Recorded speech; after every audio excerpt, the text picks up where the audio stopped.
Bonjour à tous. Aujourd'hui, j'aimerais qu'on parle de la dissociation. C'est un terme qui est très courant dans le domaine de l'hypnose, mais qui peut avoir des sens différents en fonction du contexte dans lequel on l'utilise. Alors évidemment, on ne va pas pouvoir faire ici un cours de psychopathologie avec des termes extrêmement précis et des références précises, mais l'idée c'est de pouvoir faire une synthèse des différents sens les plus courants, ce qu'on peut rencontrer les plus fréquemment quand on pratique l'hypnose dans un cadre professionnel, et puis voir ce qu'il y a de commun éventuellement à ces différents sens. Une chose qui est à noter déjà, c'est que le mot dissociation, bien qu'il varie dans les nuances, désigne presque toujours le contraire d'une unité, c'est-à-dire l'idée d'une division, que ce soit par un effritement de l'unité ou que ce soit par une sorte de dédoublement, comme on va le voir. Commençons par le sens du mot dissociation, qui est un des plus courants dans les milieux de l'hypnose non médicale probablement, et qui va peut-être être le sens qui va le moins nous intéresser par la suite, mais qui mérite quand même d'être expliqué. C'est celui de la position interne ou externe dans le cadre de l'imagination. Alors pour le comprendre, c'est tout simple. On va faire une petite expérience. Je vais vous proposer de fermer les yeux et de vous souvenir d'un trajet que vous avez fait récemment. Une promenade que vous avez faite ou un trajet pour rentrer chez vous ou aller au travail ou autre chose encore. Vous fermez les yeux et vous imaginez ça. Et puis vous vous posez la question, est-ce que quand j'imagine, quand je me souviens de ce trajet, je me vois de l'extérieur, c'est-à-dire est-ce que je peux voir mes cheveux, mon crâne, est-ce que je peux voir mes épaules, est-ce que je peux voir mon visage, ou bien est-ce que je suis à la place de moi-même? Est-ce que je suis dans ma peau? Est-ce que je me vois de l'intérieur? Alors évidemment, si je marche et que je me vois de l'intérieur, ça veut dire que je vois les obstacles autour de moi, je vois les choses qui défilent. Si je me vois de l'extérieur, c'est moi qui me déplace, alors que le décor probablement reste assez statique. Eh bien, si c'est de l'intérieur, cette position interne, comme je préfère l'appeler, est souvent nommée la position associée, parce qu'on est à l'intérieur, on est une seule et même personne avec le personnage. Et la position externe, celle de l'observateur, est souvent nommée position dissociée, parce qu'à ce moment-là, on se crée une sorte de double pour pouvoir s'observer soi-même. Un petit truc au passage. Si vous vous êtes vu de l'intérieur, quand vous avez imaginé, quand vous vous êtes souvenu de ce trajet, ça peut être vraiment intéressant pour vous de développer la capacité à vous voir de l'extérieur. Eh bien, c'est très simple. Fermez les yeux, revoyez ce trajet, et donc vous voyez ce qui défile devant vous, vous êtes à l'intérieur de vous, et demandez-vous quelle expression j'ai sur mon visage, quelle est la couleur de ma peau, quel est mon teint de peau. Et pour pouvoir répondre à cette question-là, pour pouvoir répondre aux questions qui concernent votre visage, qu'on ne peut pas voir au quotidien, vous allez être obligé de sortir de vous-même et de vous observer. Vous pouvez également vous demander comment vous vous voyez depuis derrière vous ou depuis au-dessus de vous, et comme ça adopter différents angles. A l'inverse, si vous vous êtes vu de l'extérieur, c'est utile de vous entraîner à vous percevoir de l'intérieur dans l'imagination pour mieux vous connecter aux sensations qu'a le personnage à ce moment-là. Pour ça, c'est simple, vous imaginez, donc vous voyez de l'extérieur et vous imaginez que vous allez focaliser votre attention sur vos mains et sur les paumes de vos mains. Et de faire en sorte que vous puissiez voir les paumes de vos mains, voir les avant-bras, voir les coudes, mais ne pas voir le reste de votre corps. Puis ensuite, vous pouvez ou bien toucher des murs, ou bien saisir un objet, et bien regarder vos mains qui saisissent cet objet. Bien vous regardez vos mains qui touchent les murs, et avancer comme ça, tranquillement, lentement. Et du coup, si vous ne voyez pas votre visage, si vous ne voyez pas le reste de votre corps, mais que vous voyez devant vous vos mains, éventuellement vos pieds, quand vous marchez, et vos avant-bras, alors vous rentrez dans la peau du personnage, vous commencez à adopter une position dite associée. Cette idée d'une position en spectateur ou en acteur de la scène à l'intérieur de l'imagination nous amène naturellement au deuxième sens qui va nous intéresser, c'est l'idée de dissociation en tant qu'aliénation. L'idée de l'aliénation, c'est l'idée de se sentir être comme quelqu'un d'autre, de perdre ce sentiment personnel qui fait que je sens que je suis moi, je sens que ce que je fais, c'est moi qui le fais, je suis mon corps, je suis mes mouvements, je suis ma volonté, et je suis en pleine maîtrise de moi-même. Eh bien, l'aliénation, c'est quand on a le sentiment d'être moins dans cette maîtrise de soi-même, voire d'être comme commandé de l'intérieur par une sorte de force qui ne serait plus nous-mêmes. Ça serait un degré très important de l'aliénation. On retrouve avec la notion d'aliénation l'idée d'être plus ou moins spectateur ou acteur de soi. C'est-à-dire qu'au quotidien, en vivant, en contemplant quelque chose, en agissant, en mangeant, en se promenant, en faisant l'amour, en lisant un livre, en faisant toutes les activités du quotidien, en travaillant par exemple, ou même en ne faisant rien, on peut avoir plus ou moins le sentiment d'être à l'intérieur de soi, d'être son corps, d'habiter soi-même, d'être ses actions, d'être ses choix, ou plus ou moins le sentiment contraire d'être spectateur de choses qui se font, qui se disent à travers nous, des ressentis qui s'imposent à nous. Et donc il y a un curseur entre être pleinement soi et être totalement spectateur de soi, et on oscille en général dans une journée, et puis même en fonction de nos humeurs et en fonction de notre énergie, à l'intérieur de ce spectre. On va retrouver ça par exemple avec une personne qui va être dans un état d'excitation tel qu'elle va s'exprimer, parler et être elle-même spectatrice de ses idées en se disant tiens mais c'est pas bête ce que je dis là, j'ai l'impression d'avoir vraiment que tout passe naturellement à travers moi. Alors elle peut être tellement fluide qu'elle en aura un sentiment dissocié. Elle sera étonnée par ce qu'elle dit et ne reconnaîtra pas qu'elle est l'auteur de ce qu'elle dit. Elle sera la première surprise par ce qu'elle dit. On peut retrouver ça avec un musicien qui va comme ça se laisser emporter par l'émotion et être le premier auditeur et le premier spectateur de ce qui sort de lui, en être vraiment surpris et trouver ça beau. On va pouvoir trouver ça également chez des personnes qui vont par exemple être sous l'effet de l'alcool et qui vont agir et se voir agir et avoir le sentiment de ne pas pouvoir contrôler, comme si ça agissait à travers eux, comme s'ils étaient impuissants et spectateurs de ce qu'ils font. Donc on retrouve cette idée constamment dans la vie quotidienne et aussi dans des cas, on va dire, plus rares, plus pathologiques ou plus exceptionnels. En hypnose, il y a des pratiques qui sont des pratiques dissociantes dans ce sens-là du terme. C'est-à-dire, on va amener la personne à agir, mais à en réalité croire qu'elle n'agit pas et se poser comme spectatrice du mouvement qui se fait. Il y a par exemple la fameuse technique très célèbre et très popularisée par Milton Erickson de la lévitation du bras, où on va proposer à la personne de observer par exemple son bras, sa main. Alors vous pouvez le faire même en auto-hypnose, hein, ça marche très bien. Vous observez votre main. Vous donnez l'ordre intérieur, que ce soit par une image ou par une phrase, à votre main de monter toute seule, sans aucune aide de votre part, il ne faut surtout pas l'aider. Et puis vous attendez, vous observez, ou bien vous faites autre chose pendant ce temps pour la laisser travailler. Et puis vous observez qu'elle va monter tranquillement, doucement, par des petits mouvements saccadés, progressivement. Chez certaines personnes, ça va se faire vite, chez d'autres plus lentement. Et au fur et à mesure qu'elle le fait, vous avez un sentiment de plus en plus dissocié, c'est-à-dire qu'elle vous semble étrange, ce n'est plus votre main, c'est comme un objet qui se déplace comme ça tout seul. Vous avez une sorte de dépersonnalisation, c'est-à-dire que l'action se sépare du sentiment personnel d'être l'auteur de l'action. Vous perdez le sentiment personnel.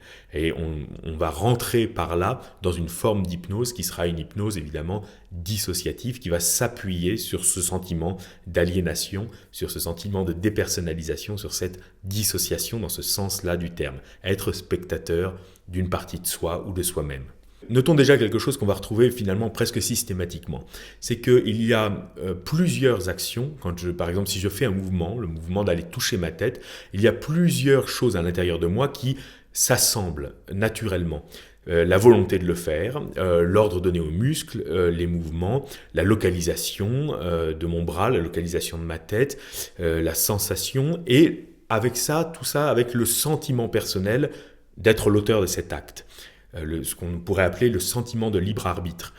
Donc tout ça s'assemble. Et quand je fais un acte volontaire, il y a toujours tout ça qui s'assemble. Ce sont des briques, mon cerveau va assembler ces briques systématiquement dans l'acte volontaire. Et on peut parler de dissociation aussi, dans le sens où ces briques, on va les défaire. Par exemple, on va avoir la volonté de l'acte, mais plus la reconnaissance que je suis l'acteur de l'acte. Donc c'est ce qui fait qu'on va avoir le sentiment que ça agit tout seul, alors que évidemment ça reste moi qui le fais. Ou bien on va pouvoir avoir l'acte, mais ne plus reconnaître qu'il répond à ma volonté, c'est-à-dire que ma main monte et je suis surpris qu'elle monte parce que je ne m'attendais pas à ce qu'elle le fasse, je ne lui avais pas demandé. Et donc on va séparer ces éléments et pouvoir recomposer des expériences qui sont différentes de celles qu'on a l'habitude de vivre. Et c'est pourquoi, à ce moment-là, on va parler de phénomènes hypnotiques. Ce sont des phénomènes recomposés par dissociation des différentes capacités habituellement associées, et recomposition derrière.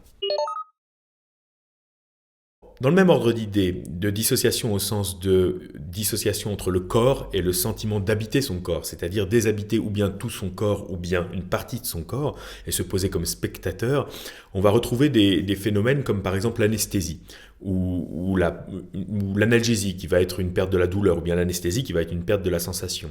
Par exemple, si j'observe mon bras comme s'il n'était pas moi, je vais commencer à perdre progressivement de la sensation et on peut accentuer ça jusqu'à ne plus ressentir du tout. Or, si je rêve par exemple et que je rêve que je dors et je rêve que je nage dans la mer, je suis totalement associé à mon corps. Je suis totalement associé à ce corps qui nage, à ce corps qui ressent l'eau, qui ressent les mouvements, qui ressent peut-être le soleil, le goût du sel dans la bouche. Mais ça n'est pas mon corps physique allongé dans le lit, c'est un autre corps. Et comme je suis totalement associé, c'est-à-dire vraiment impliqué à l'intérieur, j'habite ce corps imaginaire dans le rêve, eh bien je suis totalement dissocié de l'autre corps, celui qui est allongé dans le lit, et je ne ressens plus les sensations des draps, je ne ressens plus les sensations peut-être du froid dans la chambre ou de la chaleur au contraire, je n'entends plus les sons qui parviennent jusqu'à mes oreilles physiques, mes oreilles réelles, et donc il y a une anesthésie générale qui se produit dans le sommeil. Donc on voit à quel point l'idée de dissociation psychocorporelle et l'idée d'anesthésie sont extrêmement liés. Dans ce phénomène d'anesthésie, qu'est-ce qu'on voit? On voit qu'il y a deux choses qui sont habituellement liées et qui ne le sont plus. Par exemple, si je touche mon bras comme ça, non seulement ma peau va ressentir le contact, elle va envoyer l'information au cerveau, mon cerveau va traiter l'information et ça va systématiquement, puisque ça sera volontaire, conscient et que j'ai mon attention dessus, systématiquement accompagner une reconnaissance par moi, consciemment, de cette sensation. Donc il y a vraiment à la fois le traitement par mon cerveau et le traitement conscient qui sont associés. Après, si on les sépare, eh bien, on peut se retrouver avec un traitement de l'information par mon cerveau, mais qui se dispense de m'envoyer l'information. Donc, ma main, mon cerveau, c'est absolument combien de fois vous m'avez tapé sur le bras, mais si je ferme les yeux, moi-même, je suis incapable de le dire parce que je ne l'ai pas ressenti consciemment. Donc là, on va évidemment voir qu'il y a une dissociation au sens où le conscient va être privé d'un certain nombre d'informations. On va lui cacher des choses de l'intérieur. Et en réalité, on s'aperçoit qu'il y a une façon de décomposer, de désassembler des choses qui sont habituellement liées, et on va pouvoir recomposer d'autres phénomènes avec. Par exemple, habituellement, si je prends un stylo, puis j'écris une phrase, je sais quelle phrase je veux écrire, puis je l'écris, et je reconnais que c'est mon écriture, et je reconnais que c'est moi qui suis l'auteur de cette action. Donc ce sont des choses qui vont ensemble. Mais ce sont des briques différentes. C'est une chose de vouloir écrire, et c'est une chose absolument différente d'écrire le mot, de façon de faire le mouvement de l'écrire. C'est une chose d'écrire un mot, et c'est une autre chose d'arriver à le lire. C'est une chose d'arriver à le lire, et c'est encore autre chose que de reconnaître que ce qu'on est en train de lire est bien dans notre mémoire, mais ce qu'on voulait il y a quelques secondes écrire. Donc ce sont plein de processus différents qui normalement travaillent ensemble, travaillent en équipe pour donner un acte d'écrire volontairement. Imaginons maintenant que je dissocie les différentes composantes de cette action. Et que je décide, dans une expérience hypnotique, de continuer de pouvoir vouloir écrire quelque chose, envoyer l'information à ma main, être capable de lire ce que j'écris, mais là, ne plus me souvenir qu'il y a quelques secondes avant, même une seconde avant, même une demi-seconde avant, c'était le mot que j'avais l'intention d'écrire. Je ne me souviens plus que j'avais pensé ce mot. Alors j'ai le sentiment, je le découvre, j'ai le sentiment que ça s'écrit tout seul, que ma main a choisi un mot et je suis le premier surpris, je découvre cette expérience, je découvre quel mot c'est écrit. Eh bien, en combinant comme ça différemment ou en dissociant des composantes des fonctions qui d'habitude vont de pair, on va pouvoir créer ce qu'on appelle des phénomènes hypnotiques, des expériences hypnotiques. Par exemple, c'est une chose d'entendre quelqu'un parler dans ma langue, en français par exemple. Et c'est encore un autre processus de la part de mon cerveau de couper les différents mots à l'intérieur de ce flot de paroles. Et encore un autre processus de la part de mon cerveau d'aller pour chacun des mots reconnaître quel est le sens de chaque mot. Et encore un autre processus plus global de la part de mon cerveau d'aller en fonction du contexte, donc en fonction de l'assemblage de ces mots, comprendre quel est le sens de la phrase, et en fonction du contexte plus général, encore un autre processus qui consiste à comprendre si c'est du second degré ou du premier degré, quelle est l'intention derrière la phrase. Encore un autre processus de mon cerveau consiste à se demander s'il faut que j'apporte une réponse à cette action, s'il faut que je fasse quelque chose, s'il faut que je dise quelque chose, comment il faut que je réagisse. Encore un autre processus de la part de mon cerveau, de mon corps, consiste à autoriser cette réponse ou non, parce que je peux entendre quelque chose, me dire mais c'est de la merde, et puis ne pas le dire, le garder pour moi, parce que quelque chose inhibe l'action. Et encore un autre processus qui va envoyer aux bonnes fonctions, etc. Donc, si quelqu'un me dit quelque chose et que j'agis en conséquence, c'est en réalité non pas une seule action, mais une combinaison de tas de micro-actions à l'intérieur de moi, qui normalement vont ensemble, travaillent en équipe, voilà. Et je peux les couper, je peux les casser. Par exemple, en hypnose, je peux suggérer à quelqu'un qui va m'entendre parler français, qu'il va même réagir en conséquence de ce que je dis, donc faire, si je lui propose quelque chose, pouvoir accéder à cette demande et pouvoir faire ce que je lui propose. Et pourtant, on va exclure un des éléments de cette combinaison, on va dire, et pourtant, vous ne comprendrez pas consciemment ce que j'ai dit. C'est comme si je parlais dans une langue étrangère. On peut tenter ça, par exemple, c'est une combinaison un peu différente. Et ça fait une expérience hypnotique assez intéressante dans laquelle on entend quelqu'un baragouiner une langue qu'on ne comprend pas. Et pourtant, s'il nous a dit dans cette langue, je vais vous demander de prendre ce verre d'eau et de le boire, on prend le verre d'eau et on le boit. Et donc du coup, on ne sait pas pourquoi on prend le verre d'eau et on le boit, puisqu'on n'a pas compris l'instruction à un niveau conscient. Eh bien, en hypnose, on peut combiner comme ça des tas de choses. Et en réalité, c'est tout ce qu'on fait en permanence. Petite parenthèse au passage, à quoi ça nous est utile ça ? Eh bien, ça nous permet justement de dissocier chez une personne deux choses qui se seraient associées par l'expérience, qui se seraient conditionnées, on pourrait dire au sens de Pavlov. Par exemple, à chaque fois que je vois, je sais pas moi, à chaque fois que je vois telle personne, à chaque fois que je vois mon facteur, je suis en colère parce qu'il m'amène à chaque fois de mauvaises nouvelles de la part, je sais pas moi, des impôts par exemple. Résultat, quand je le croise dans la rue, même quand il n'est pas en service, je suis en colère ou j'ai peur ou en tout cas j'ai une réaction émotionnelle qui est associée à lui. Bon en hypnose, on va pouvoir justement décomposer ces éléments, faire en sorte que cet apprentissage se désapprenne et qu'à nouveau je puisse voir le facteur sans que apparaisse en même temps, on va pouvoir mettre cet ordre d'exception, sans que apparaisse en même temps cette colère ou cette peur ou autre chose. On n'est pas obligé de mettre un assemblage à la place, on peut laisser ensuite une nouvelle réaction se construire dans le temps.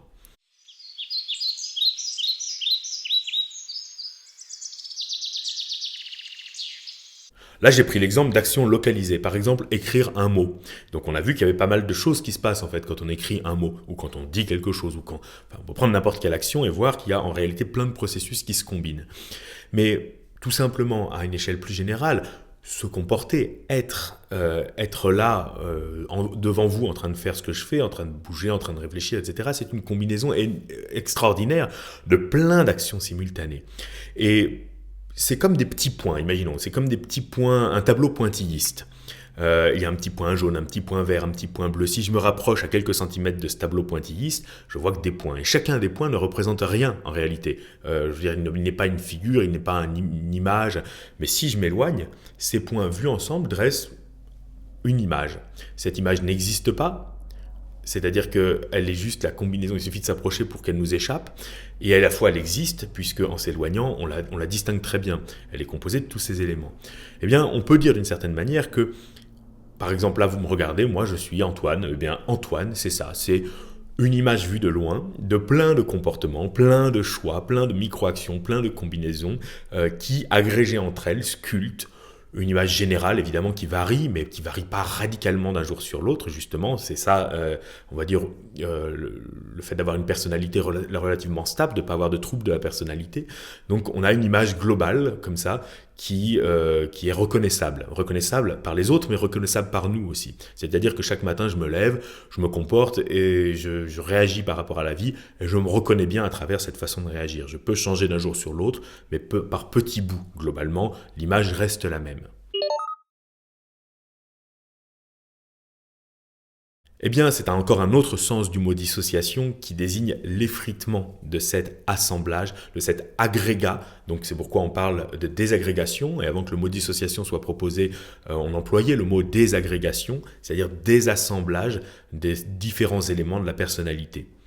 J'ai pris l'analogie d'un tableau pointilliste, prenons une autre analogie.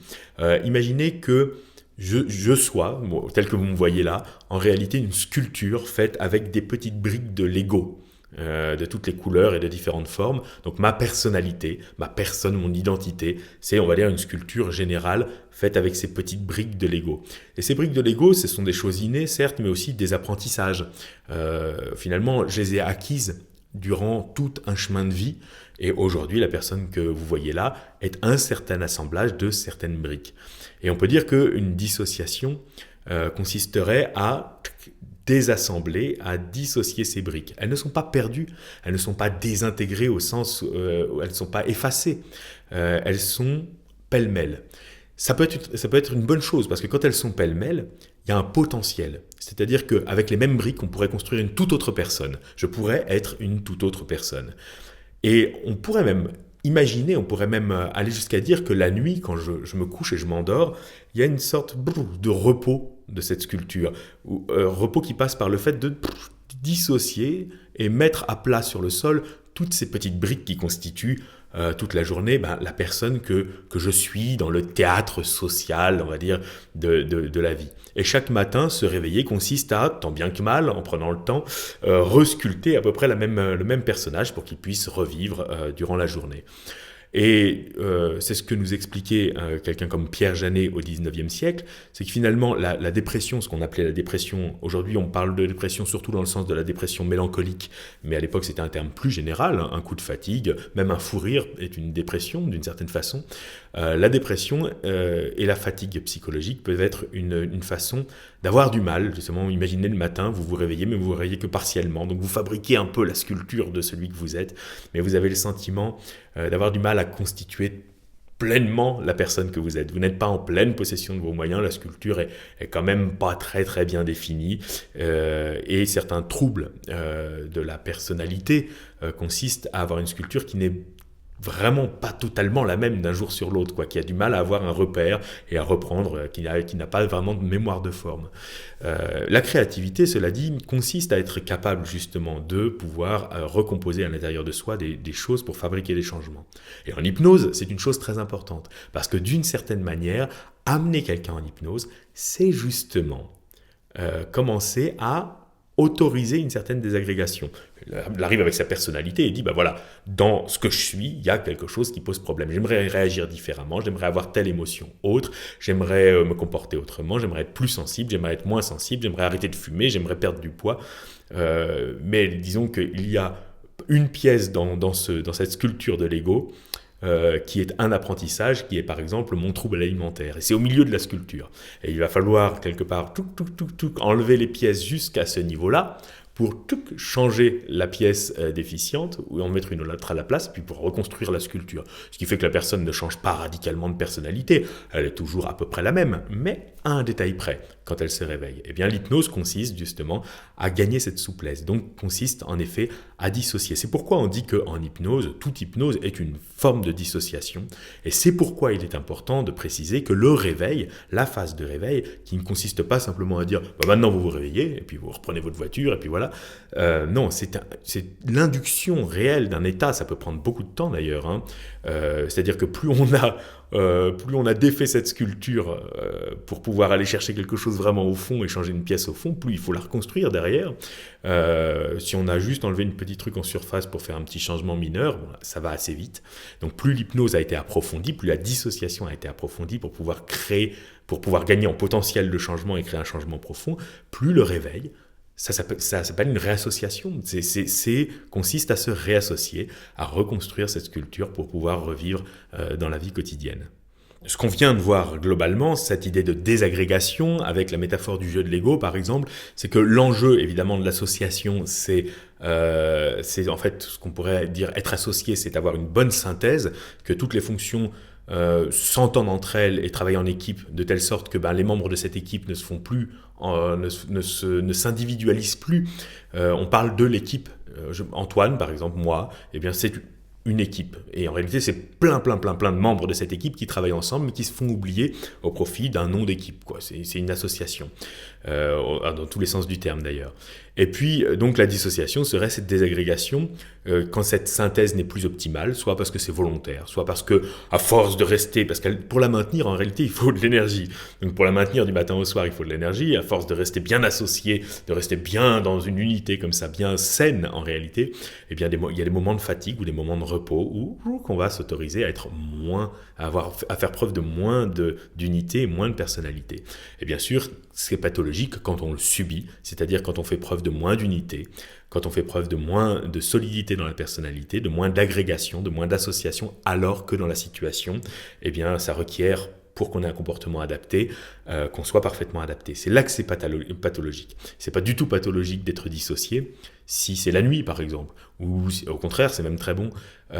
C'est pas du tout pathologique d'être dissocié à la faveur d'une petite séance d'auto-hypnose ou d'une micro-sieste ou d'un moment de repos, ou si je vais me balader dans la forêt, on me demande pas d'être pleinement moi, etc., etc. Je peux totalement à ce moment-là frôler la folie en abandonnant certains comportements qui sembleraient logiques. Par contre, si quelqu'un arrive vers moi dans la forêt pour me demander quelque chose et que là je n'arrive pas à me réassocier d'un coup, c'est là qu'on va pouvoir parler de niveau de dépression en quelque sorte, c'est-à-dire une dissociation subie. Eh bien justement, je veux en venir désormais au sens pathologique, au sens au pluriel même, pathologique du terme de dissociation, parce qu'il est souvent utilisé également pour désigner finalement une psychopathologie et même des psychopathologies, notamment ce qu'on appelle les troubles dissociatifs. Là, je vais me permettre de rester dans les limites de ma compétence en la matière, mais quand même donner une idée de ce qu'est la structure du trouble dissociatif. C'est ce dont je vous parlais. On va dire une personne qui, pour une raison ou pour une autre, de façon épisodique ou bien de façon beaucoup plus chronique dans son existence, soit ne sait plus, ne parvient plus à obtenir une bonne association, justement, à obtenir une bonne agrégation du moi, soit ne l'a jamais appris peut-être, soit a loupé cette étape dans son développement, dans le développement de sa personnalité d'enfant, et garde cette espèce de souplesse qu'ont justement les enfants, où ils cherchent, où ils peuvent facilement changer d'identité d'un mois sur l'autre, d'une journée sur l'autre, d'une semaine sur l'autre, ça dépend à quel âge on parle. Et normalement, ça se consolide en grandissant, et d'ailleurs, c'est ce qui fait qu'on apprend moins bien sûr. Mais c'est bon, on peut gagner aussi, on peut entraîner à garder cette souplesse, mais globalement, l'idée, c'est qu'on apprend moins bien, on change moins facilement, mais c'est ce qui nous permet d'avoir également plus de stabilité. Et chez certaines personnes, eh bien, c'est l'ego, ils ne sont pas collés du tout. Limite, ils sont des petites pièces comme ça, c'est de la pâte à modeler en fin de compte. Eh bien, on voit en hypnose que ça correspond à ce qu'on peut appeler parfois des sujets très très doués pour l'hypnose. Des personnes extrêmement réceptives à l'hypnose. Il y a des gens qui sont très doués pour l'hypnose et qui ont une structure de personnalité parfaitement saine. Pour d'autres raisons, parce qu'ils ont beaucoup d'imagination, parce que ça fonctionne comme ça chez eux, c'est parfait. Mais parmi les gens très très très doués en hypnose, on voit qu'il y en a qui accordent une confiance qui est bien bien trop grande à des gens qui connaissent à peine. Il y a comme un problème là, ou des personnes qui sont capables en quelques secondes de se prendre pour quelqu'un d'autre, parce qu'on leur a demandé, parce qu'on leur a proposé, parce qu'on leur a suggéré. C'est pas totalement normal. Il faudrait normalement que ça passe par un long processus, un long entraînement, c'est tout un jeu d'arriver à obtenir ça. Et on voit qu'en réalité, souvent, les problèmes qu'ils développent par ailleurs correspondent à ça, correspondent à cette espèce de versatilité, cette espèce de côté beaucoup trop modelable de leur personnalité. Et c'est pourquoi on peut parler de troubles dissociatifs, alors plus ou moins grands évidemment, mais c'est un petit peu comme je vous disais tout à l'heure, quand on a un sentiment d'aliénation, quand on n'a pas forcément un sentiment personnel très fort et très grand. Et j'évoquais au passage la construction, à quel point finalement on construit notre personnalité avec ces petites briques de Lego. Eh bien, on la construit non pas en prenant toutes les briques de Lego et en les assemblant, mais en excluant un certain nombre de ces briques de Lego. Il y a par exemple des choses que j'ai vues quand j'étais enfant des adultes faire, où j'ai vu des tas de modèles, j'ai appris des tas de choses. Aujourd'hui, je ne suis pas la somme totale de tout ce que j'ai vu et de tout ce que j'ai appris. Je suis une certaine sélection de ce que j'ai vu et de ce que j'ai appris. Il y a à l'intérieur de moi des tas de compétences, des tas d'apprentissages qui sont laissés de côté parce qu'ils ne correspondent pas au profil général de la personnalité que j'ai développée. Mais ils sont là potentiellement. Et on pourrait, d'une certaine manière, enfin ces pièces de Lego, on va dire, qui sont laissées ici quelque part en réserve, elles ne sont pas suffisantes pour qu'on les recombine entre elles et que ça fasse une deuxième personne. En général, ce n'est pas le cas. Mais ça peut dans certains cas, le devenir. Par exemple, quelqu'un d'extraordinairement inhibé dans ses comportements quand il était enfant, par exemple dans ses comportements sexuels, disons, qui a grandi dans une morale extrêmement stricte, à qui on a interdit tout comportement sexuel, on lui a même interdit finalement de fantasmer, ça a été un sujet extrêmement tabou, et donc dans le stade de son développement, tout ce qui concerne la sexualité, eh bien, toutes ces petites briques de Lego-là, il y a quelque chose en lui qui a dit non, non, non, non, il ne faut pas se construire là-dessus. Hein. Enfin, quelque chose en lui, inspiré par des croyances extérieures, bien sûr, par le diktat probablement du schéma familial. En tout cas, non, on ne doit pas se construire en utilisant ces briques qui sont vraiment impudiques. Et résultat, elles ont une certaine cohérence entre elles et elles peuvent s'assembler et fabriquer une sorte de, non pas de deuxième moi, non pas de jumeaux diaboliques obsédés sexuels à l'intérieur de moi, mais enfin quand même une sorte de cohérence interne qui est contenue et qui peut au bout d'un moment revendiquer ses droits, on pourrait dire, c'est-à-dire vraiment commencer à s'exprimer à l'intérieur et s'exprimer sous forme de pulsion, s'exprimer sous forme de fantasme, des années et des années plus tard, s'exprimer sous forme d'une revendication à l'existence, à prendre le dessus de la scène, à redevenir, à ne plus être oublié. Et on va le voir à travers du coup des troubles dissociatifs où la personne va justement dire mais c'est absolument pas moi, je ne comprends pas, mais de l'intérieur je le sais, mais je n'y peux rien, c'est comme ça me travaille, etc. etc. C'est cette notion qui était développée au 19e siècle et qui a donné lieu chez Freud à la notion de refoulement, qui est juste une traduction d'une notion qui existait déjà. Et donc là, cette espèce de névrose qui va monter de plus en plus. Chez certaines personnes, dans certains cas très très limites évidemment, il peut y avoir un clivage tel, donc ça crée un clivage, donc il y a toutes ces pièces oubliées, elles peuvent se rassembler et créer comme une sorte de avorton intérieur, une sorte de petit être, de demi-personnalité pas totalement constituée. Et puis après, il y a beaucoup de récits aussi au 19e siècle, beaucoup moins au 20e siècle, de cas où là, on a vraiment deux personnalités qui sont égales, c'est-à-dire une personne qui a sa sculpture en Lego et presque une autre sculpture en Lego avec les pièces manquantes qui a presque autant de force, voire plus de force et qui peut prendre le dessus au bout d'un moment. Ça, c'est les troubles de la personnalité multiple. En tout cas, sans aller jusqu'à ces extrêmes.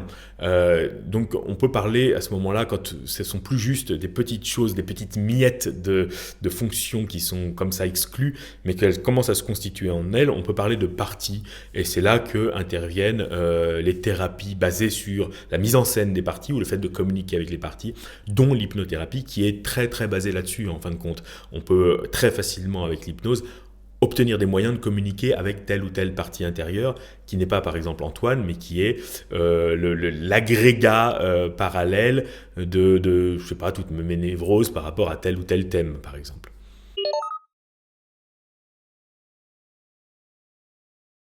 Et quel est l'objectif ? Eh bien l'objectif il est finalement de réintégrer tout ça. Parce que, reprenons l'exemple de la personne qui a été inhibée sexuellement.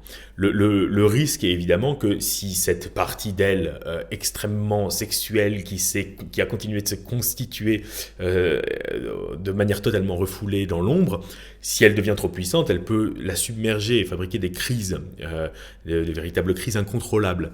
On voit ça également dans certaines crises boulimiques ou dans pas mal d'autres troubles en fait. C'est une structure très très fréquente. Et ce qui est intéressant, c'est qu'en réalité, toutes ces mêmes pièces de Lego, si elle les avait en elle, elles seraient dispersées à l'intérieur de sa personnalité, c'est-à-dire elles seraient régulées.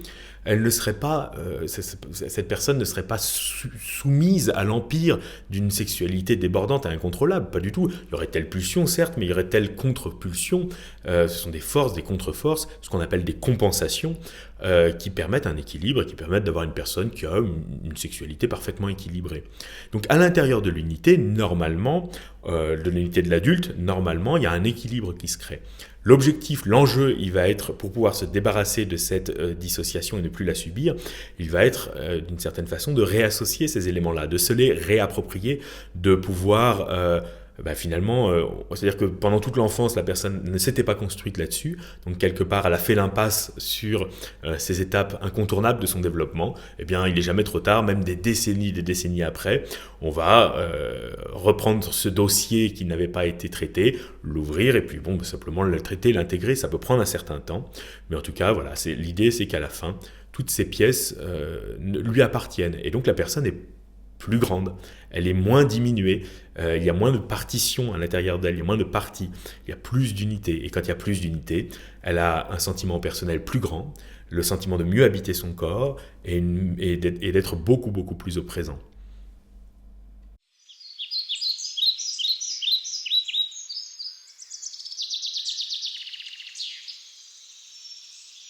Est-ce que ça veut dire que cette idée de clivage, cette idée de séparation est forcément négative? Eh bien non, et au contraire même, c'est probablement très positif. La construction de la personnalité, comme je vous le disais, se fait par une sorte de tri. On choisit les pièces qui vont nous constituer et on les choisit, évidemment, ça se choisit, on va dire, de façon très involontaire, très inconsciente. En tout cas, il y a toute une réserve, un potentiel qui est là et qui parfois faut le laisser potentiel. Eh bien, c'est là que la dissociation a encore un autre sens, celui-ci qui n'est plus pathologique mais au contraire thérapeutique ou qui est en tout cas positif, c'est celui de ce qu'on a appelé aussi la résilience. Prenons un exemple assez fort. Une personne qui est abusée sexuellement, par exemple, au moment où elle l'est, parfois elle va se dissocier. En l'occurrence, comme elle est abusée dans son corps, se dissocier de son corps. C'est-à-dire qu'elle va, au lieu de se dire je suis mon corps, eh bien temporairement elle va se dire non, je suis plus mon corps, parce que si je commence à me dire je suis mon corps, je vais beaucoup trop souffrir. Elle se dissocie, elle s'anesthésie, d'ailleurs ça peut laisser peu de traces dans sa mémoire, afin de pouvoir continuer de se construire, de continuer de vivre, parce que sinon c'est insoutenable. Donc il y a une sorte de réflexe naturel qui est totalement bon, qui consiste à se dissocier de son corps. Alors des années plus tard, ça peut être intéressant que cette résilience temporaire soit traitée par un processus thérapeutique pour qu'elle devienne une résilience par une réintégration, par une réconciliation d'avec ces parties qui ont été mises de côté dans l'urgence, et pour permettre justement que la personne ne souffre plus des années ou des décennies plus tard de cette dissociation liée aux abus qu'elle a subis. Pareil pour les personnes qui ont été torturées ou qui ont connu de grandes souffrances ou à cause d'une maladie grave également, qui ont pu avoir de grandes douleurs et qui ont appris à se dissocier de leur corps. Enfin ça c'est le corps, mais on peut également se dissocier en termes de partie de soi, de la personnalité, et arriver justement à mettre des choses de côté pour continuer d'avancer. Et donc, une partie de la structure de la résilience consiste à pouvoir justement aller dans cette sculpture en pièces de Lego, peut-être enlever les pièces noires, sélectionner comme ça pour pouvoir se construire. Et une partie de la structure de la résilience consiste au contraire justement à se dépasser parfois j'ai coutume de dire que la résilience c'est une sorte d'alchimie bien particulière dans laquelle on transforme la merde qui nous est arrivée en or, en ressources. Et bien là au contraire on ne va pas cliver, on ne va pas exclure, mais on va prendre les moins bonnes expériences de notre vie et quand même les intégrer, leur trouver une bonne place dans laquelle elles vont pouvoir nous servir de force, d'apprentissage et nous augmenter et appartenir à cette unité.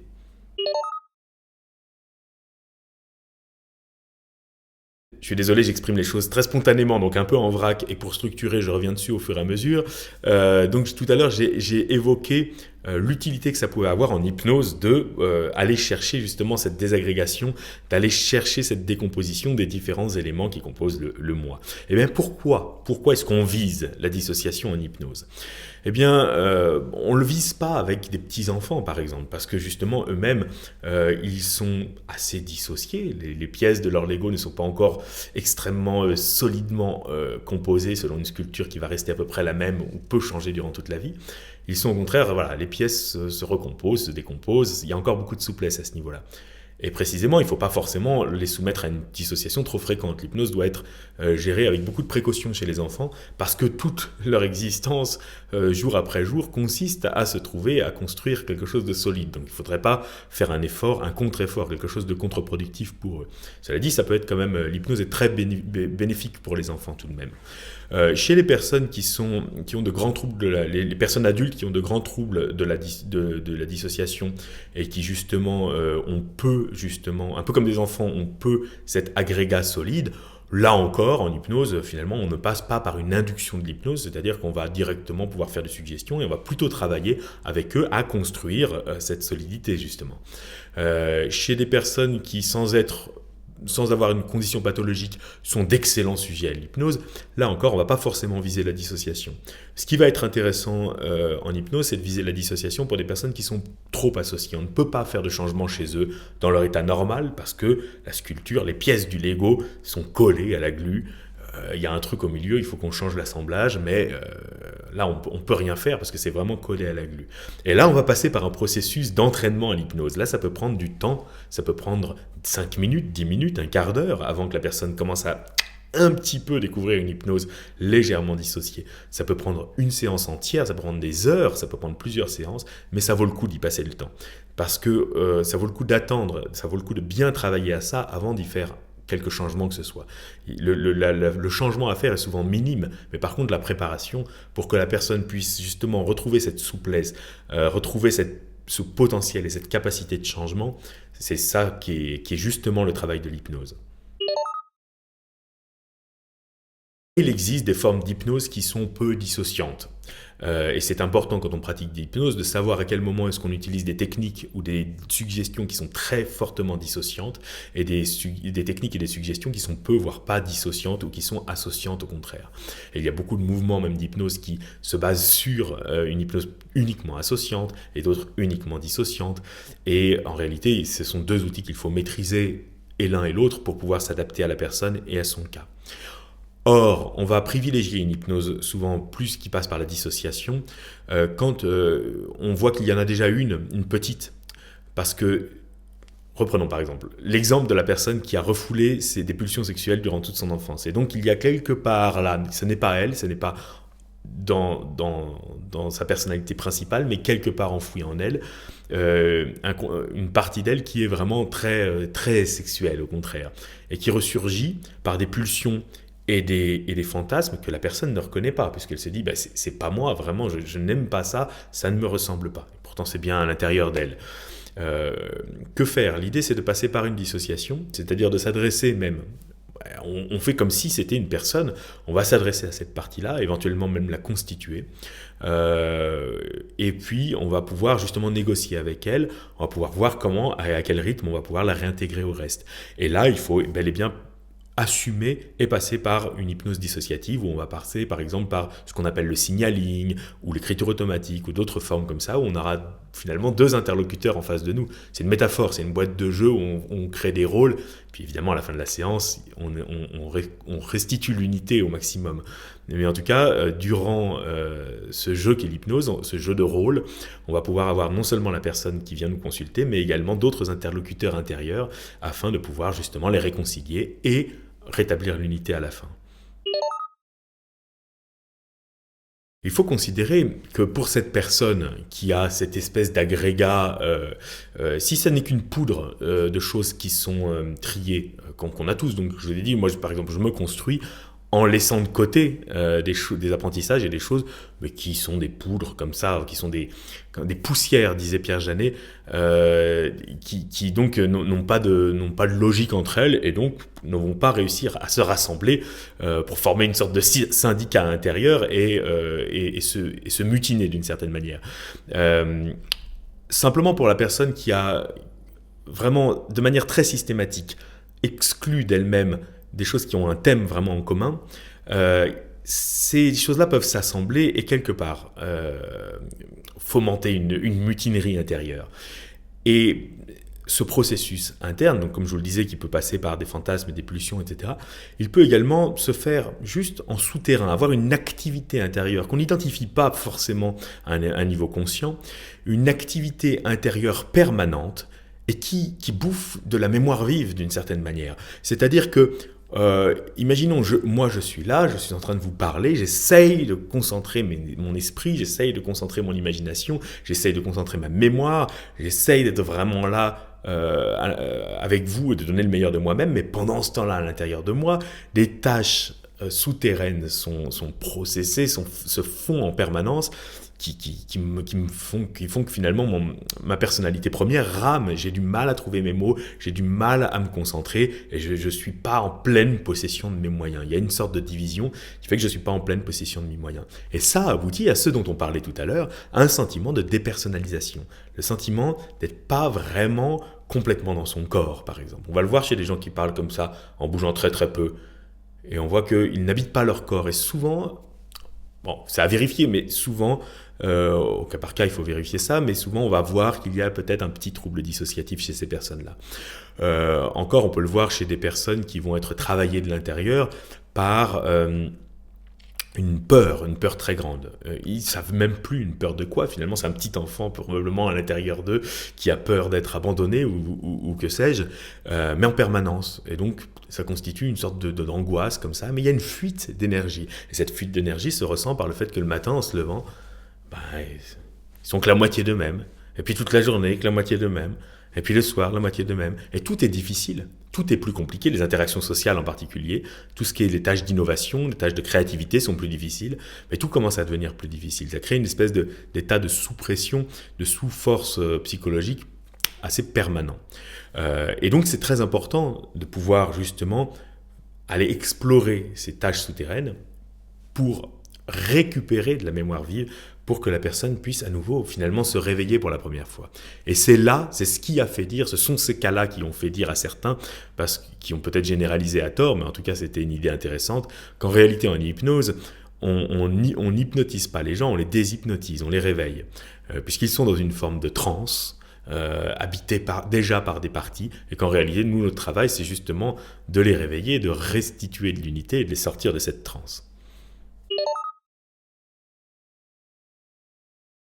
La plupart des hypnothérapeutes et des hypnotiseurs, des hypnotistes et des hypnologues, quel que soit le nom qu'on leur donne, le font sans le savoir ou en le sachant. Mais quand on dit à une personne « je ne vais pas m'adresser à vous, mais à votre inconscient », à ce moment-là, on invoque une entité intérieure afin de pouvoir finalement travailler avec elle.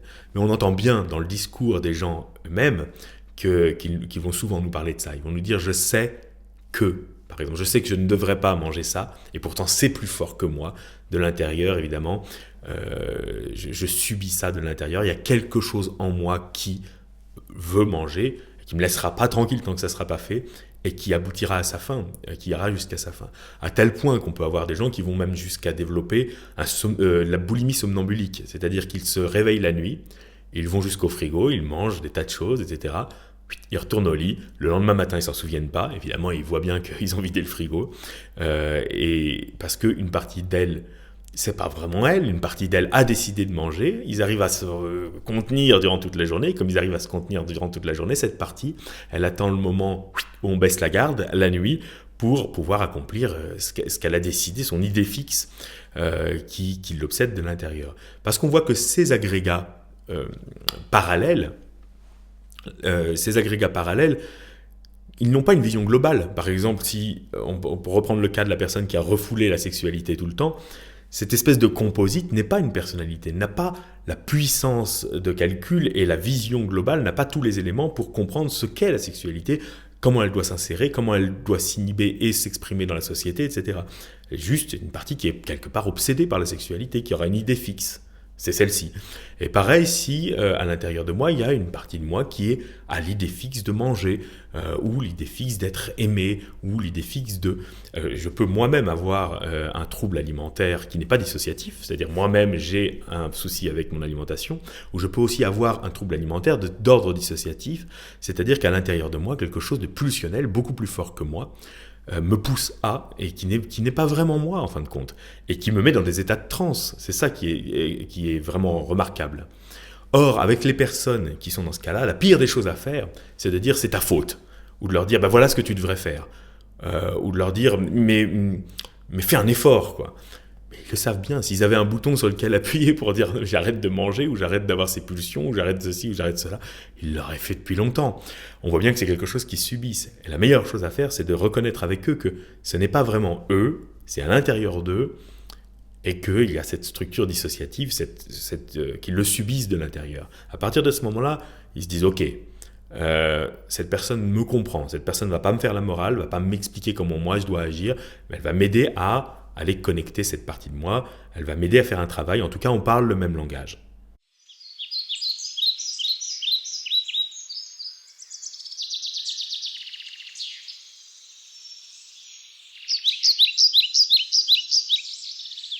Donc je vous parlais d'une hypnose où on va dire je m'adresse à votre inconscient ceci, votre inconscient cela, on peut même mettre un signal par exemple avec les mouvements automatiques, un signal pour que l'inconscient exprime un oui, un non, on peut faire de l'écriture automatique, etc. Donc la personne a le sentiment peut-être d'être là d'ailleurs, ou de ne plus être là, mais on s'adresse finalement pas tant à elle qu'à une autre partie d'elle. On peut même faire une hypnose extrêmement dissociée, où il y aura d'un côté l'inconscient, de l'autre côté la partie qui gère le problème, la partie qui gère les solutions, etc. On ouvre, comme je vous disais, on ouvre la boîte de jeu, et on peut créer des rôles, créer un plateau de jeu, mettre en scène tout ça, pour arriver à une solution, puis à la fin de la séance, on referme tout ça et on recrée l'unité, on réveille la personne. Ça, c'est une forme d'hypnose, l'hypnose dissociée. Mais il existe aussi une autre approche de l'hypnose associée.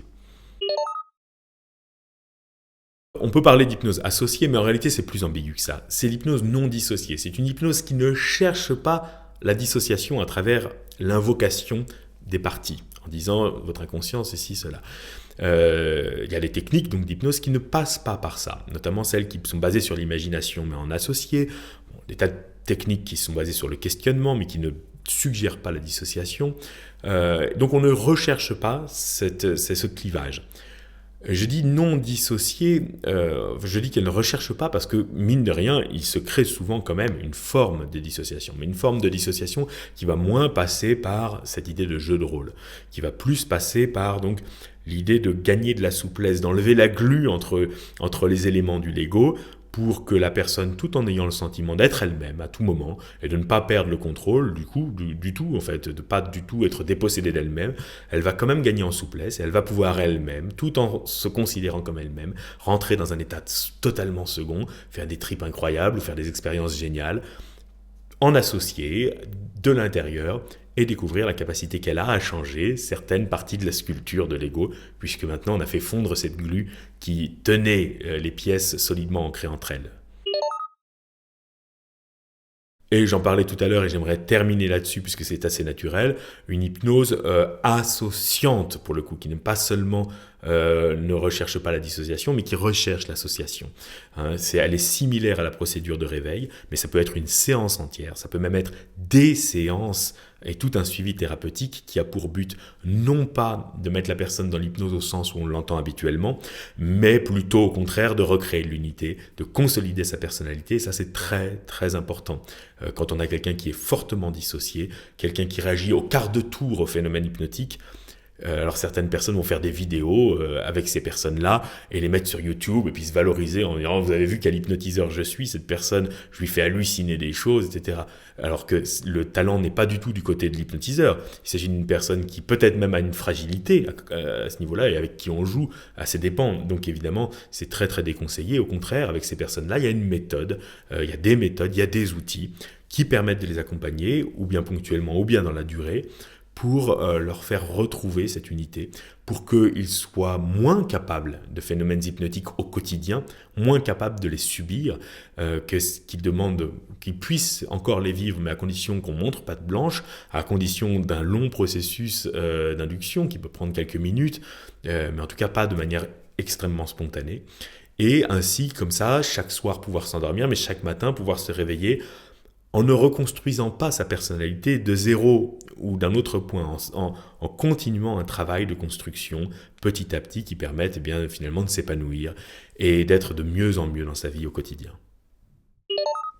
Voilà, je sais que c'est pas celle des vidéos que j'ai faites qui est la plus facile à saisir puisqu'elle parle d'un concept et d'une idée générale. Et il faut parfois parler de théorie, il faut parfois parler de ces concepts et essayer de les expliquer. On pourrait dire encore plein de choses sur la dissociation, plein de choses plus techniques, aussi donner plus d'exemples, expliquer beaucoup mieux que ça bien sûr. Mais j'avais envie de donner cette petite approche un peu en vrac, un peu spontanée, pour partager quand même une certaine idée de la dissociation qui est au-delà de simplement est-ce que je me vois de l'intérieur, est-ce que je me vois de l'extérieur. Et pour qu'on comprenne à peu près de quoi il s'agit et quels sont les enjeux de maîtriser l'association et la dissociation en hypnose. Maintenant, je vous donne rendez-vous sur mon site internet où il y a pas mal d'articles sur ce thème. Il y a notamment des articles sur Pierre Janet qui parle beaucoup de la dissociation et qui en parle très bien. Il y a aussi des vidéos et vous pourrez trouver pas mal d'autres sources pour continuer d'explorer cette question vraiment très très intéressante. À bientôt, au revoir.